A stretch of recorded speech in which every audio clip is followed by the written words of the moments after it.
Hello and welcome back. Josh, I'm so excited for today's chat.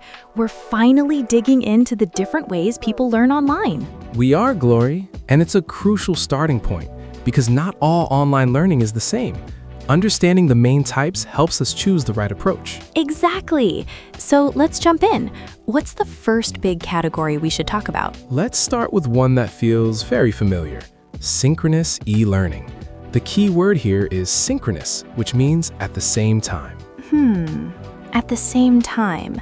So learners and the instructor are all online together in real time? Precisely. It's a live, scheduled event. Everyone logs in at a specific time to participate together.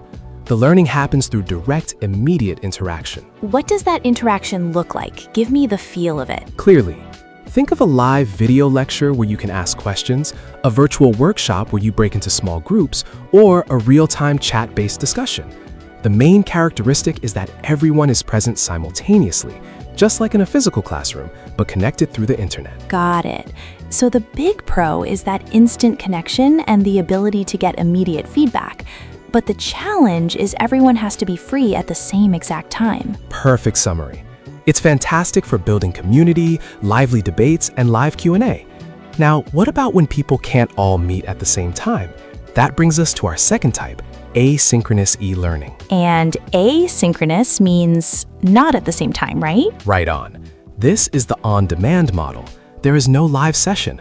The learning materials are made available online, and learners access them whenever it suits their own schedule. So it's completely self-paced.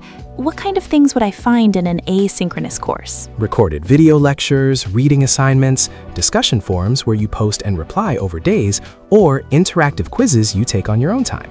The defining characteristic is flexibility. You learn at your own pace on your own time. That's a huge advantage for people with busy or irregular schedules. But I imagine it requires more self-discipline, and the feedback isn't instant. Exactly the trade-off. It's less about live community and more about individual flexibility.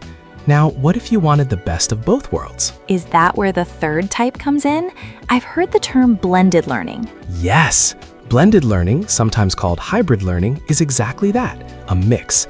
It combines elements of both synchronous and asynchronous e-learning into one cohesive experience. So it's not one or the other, it's a strategic combination. How does that work in practice? A course might use asynchronous methods for the core content, like having learners watch videos and complete readings on their own time during the week. And then it uses a synchronous live session to bring everyone together. That live session isn't for delivering the core lecture again, it's for applying the knowledge through discussions, collaborative projects, or deep dive Q&A with the expert. Oh, I love that. The self-paced work builds the foundation, and the live time is used for the higher level interactive stuff. That seems really powerful. It is. The key characteristic of blended learning is intentional design. You choose which parts are best done alone and flexibly, and which parts need the energy of a live group. Let's lock this in with a quick comparison.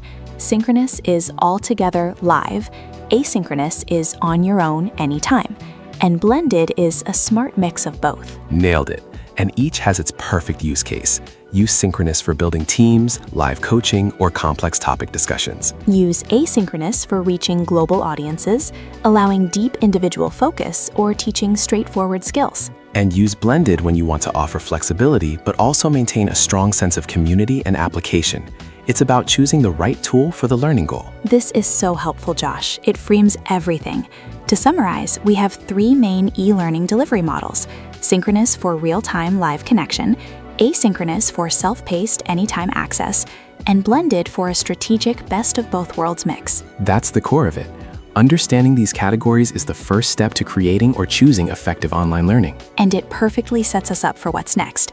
In our next lesson, we'll step back and put it all together with a Module 1 recap and a preview of Module 2. It's going to be a great way to solidify what we've covered so far and see where we're heading. Until then, keep thinking about how you see these types in the learning around you. See you next time.